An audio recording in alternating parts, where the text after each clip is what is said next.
movie starts in a CCTV control center where two women are talking about their new young coworker. He is wearing sunglasses indoors, which the women think is weird. Suddenly, they detect two robbers on the run. Their boss is notified and they quickly call the police. Everyone in the office tracks the robbers through the cameras, and yet they get lost. When they start losing hope, the new employee shows them a clip of the robbers hiding in an alleyway. Because of his help, they are soon caught by the police. The employee's name is Yeo Jang Boo, and he has a rare genetic condition that makes him see everything in slow motion. Using his disorder, he was able to see where the robbers went, even though they were moving at a high speed. When Jang Boo was in Class 5, he took part in a relay race with his childhood crush, Bong Soo-mi. That was when he first started to see things in slow motion. His parents took him to Dr. Seok, who diagnosed him with dynamic visual acuity, a rare disorder that enables him to visually perceive fine detail in a moving object that ordinary people cannot, as if he's seeing the world in slow motion. To prove that Jang Boo does in fact have the disorder, the doctor throws a baseball at him at high speed, which he catches with ease.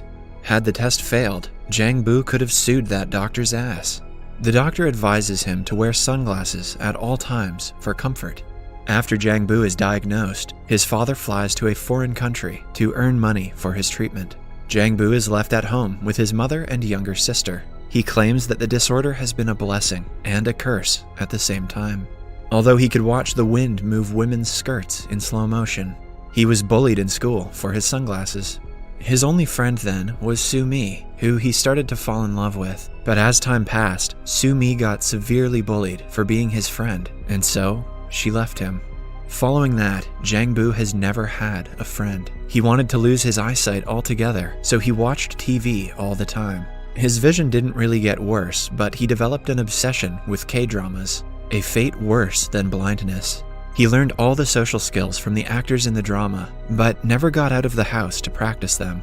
His father refused to return to Korea, even during the holidays, to continue to save money. But it all went to waste when one day he died because of an accident in the workplace. Following the death, the only man that Jang Boo is close to is Dr. Seok. He advises him to see the world outside of his room and help his family with money. That is why Jang Boo starts to work in the CCTV control center. In a monologue, he claims that he likes to watch people on the screen because it reminds him of dramas. The only difference is that in this drama, everyone is the lead actor. His coworker, Byung-soo, talks to their boss about Jang Boo's behavior, claiming that he is very introverted and he doesn't talk to anyone. He promises to take care of the guy because he is a true talent. Byung-soo sits beside him at work and tries talking to Jang Boo. However, a shy Jang Boo answers all of Byung-soo's questions in his head and doesn't speak to him. While monitoring the cameras, he seems to be counting how many steps people take to reach a certain place. Byung-soo thinks it's weird, but doesn't ask any questions. Clearly, Byung-soo never watched Sesame Street. In an attempt to socialize with him, Byung-soo asks him if he has a girlfriend. This reminds Jang Boo of Soo-mi, so he goes to her house the very next day. Soo-mi has grown up into a beautiful woman, but with financial issues. Her debt collector nags her to sell the house to pay back her loans. Jang Boo watches her from afar, but is too scared to go talk to her. From that day onwards, he watches her through the CCTV cameras every day and memorizes her daily routine. At night, she drinks soda in front of a coffee shop, so he too does the same. He sees her eyeing an abandoned sofa on the way and drags it in front of the coffee shop the next day. Soo-mi notices the sofa, but doesn't think much of it. The following day, she is stuck at a bus stop because of the heavy rainfall. Jang Boo sees this on the monitor and goes to help her with Byung-soo. He puts the umbrella over her like in the K-dramas, but Soo-mi calls him a creep and walks away. Following that, the two go to Dr. Seok, asking for ways Jang Boo could impress Soo-mi. He suggests Jang Boo give her flowers. Soo-mi is late for her musical drama audition the next day. She calls the manager and starts singing in the middle of the road as her audition. As she sings a beautiful song, the bystanders watch her in awe. Jang Boo also arrives there with a bouquet of flowers. He hands her the flower after the song, but Soo-mi doesn't appreciate it. She tells him she would prefer a box of ramen and walks away. Soo-mi is a woman of culture. Jang Boo calls her name and finally introduces himself as her childhood best friend, but she claims that her name is Oh Soo-mi and not Bong Soo-mi. It turns out Jang Boo has been following the wrong woman all this time, yet he has started to fall for her deeply. That evening, they accidentally bump into each other, and Soo-mi makes Jang Boo carry her groceries. Before leaving, Soo-mi asks him why he is looking for Bong Soo-mi, to which he replies that he used to like her in school. The next day at work, Jang Boo sees Soo-mi receive a phone call on the monitor. The person on the other end informs her that she got a role in the musical. She jumps and dances in the streets as Jang Boo watches her on the screen. That night, Soo-mi goes to celebrate at a local roadside restaurant. She notices Jang Boo watching her from outside and invites him in. As they talk, she shows him the musical's script and practices her lines. Jang Boo compliments her acting and shows her a talent of his own.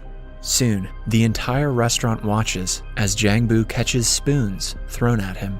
The following day, Jang Boo walks around Soo-mi's neighborhood while counting his steps. Byung-soo sees him doing this and realizes he is trying to memorize the ways. While returning home, Soo-mi finds Jang Boo waiting for her. They walk together, talking about several things. She asks him what his job is and finds out that he works at the CCTV center and can watch people all day. They shop in front of the cafe that Soo-mi always stares at. She reveals that she has a crush on the cafe's owner and gushes about him owning a car. A jealous Jang Boo stares at the owner for a long time. He has made up his mind to take her on a ride to impress her. He asks everyone at work if they own a car in hopes of borrowing it. However, none of them happen to own one. While returning home, Soo-mi is approached by the debt collector. He starts to yell at her and threatens to hit her if she doesn't return the money. Jang Boo and Byung-soo arrive there right on time and save her from the man.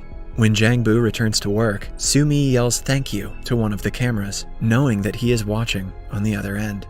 At the end of the day, they meet at a park and talk for a long time. Jang Boo asks her what she would do if she owned a car, to which Soo-mi says that she would drive to the sea every day. Since he cannot get a car, Jang Boo befriends his local bus driver by traveling with him all day. He had been watching the driver play baseball alone at night through the cameras. At the end of the day, Jang Boo joins him for a game and asks him for a favor. Byung-soo, the bus driver, and Jang Boo pick up Soo-mi from the bus stop the next day and make their way to Busan to visit the sea. Seeing his efforts to make her happy, Soo-mi starts to like Jang Boo. He's a stalker and he manipulates people. What a catch. However, their bus is stopped by the border police, who don't allow the local district bus to enter the other district. An angered Soo-mi tries to fight the policeman, while Byung-soo calms her down. Their effort is useless because at the end of the day, they have to return home without reaching the sea. Jang Boo's boss tells them about recent cases of women being abducted around the town and asks them to be on high alert at all times. Just then, Jang Boo notices Soo-mi on a monitor, but she disappears right after.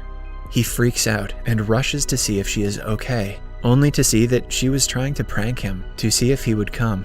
Soo-mi takes off his glasses for the first time, and the two finally kiss. Jang Boo takes Soo-mi home, and she invites him in. However, their plans are ruined when Soo-mi notices the debt collectors in her house. They throw her belongings around, threatening her to return the money. Jang Boo tries to run to her, but suddenly falls down as his vision goes blurry. After the men leave, Jang Boo and Soo-mi sit down to talk. In the pile of stuff that the collectors threw out are drawings that Jang Boo made for Soo-mi when they were in school. Soo-mi reveals that she lied to him about being a different girl because she didn't want to be compared to her younger self. Jang Boo, who really should have seen this twist coming, keeps quiet the whole time as Soo-mi looks at the drawings while smiling. He visits Dr. Seok the next day, informing him that his eyes have gotten blurry. It turns out that with time, his disorder has gotten worse, because of which he will be losing his vision very soon. Jang Boo had known that he would eventually go blind one day. That is why he has been counting steps everywhere he goes, so it would be easier for him when he loses his vision entirely. While Jang Boo is troubled by his worsening vision, Soo-mi is worried about her debt. She sells her house and gathers enough money to pay her creditors back, but now she has nowhere to live. Jang Boo watches her on a screen while she talks to a shopkeeper with a box of her belongings. Suddenly, his coworker notices a car suspiciously circling the same area. She looks closely at its license plate and notices that the car belongs to a kidnapper on the run. She notifies the boss, and the police are informed immediately. However, they lose sight of the car, and at the same time, Jang Boo loses sight of Soo-mi. He freaks out and runs to save her from potential danger. On his way, he loses his vision completely and crashes the bike. Byung-soo notices this through the cameras and runs to help him. Soo-mi, on the other hand, is approached by a strange man who grabs her arm, but before he can take her away, Jang Boo starts to run towards them. The abductor runs away, but Jang Boo almost crashes into a bus. The police arrive and take Soo-mi in for interrogation. Now, Jang Boo is left alone in the streets and is helped by Byung-soo. He cries while holding his friend, devastated at losing his vision. Several days have passed since the incident. Soo-mi gets busy with her life and doesn't contact Jang Boo. She looks at the CCTV cameras often when she misses him. A few months later, she notices Jang Boo inside her favorite cafe. She happily approaches him and waves her hand, but is shocked when Jang Boo brings out his stick and walks the other way. She follows him around the town and finally reaches an art gallery that is filled with paintings of her that Jang Boo has drawn. In a monologue, Jang Boo says that he has lost his vision, but he still remembers her. The next day, Soo-mi again follows him, but this time he asks her where she wants to go. She realizes that he can sense her, and the movie ends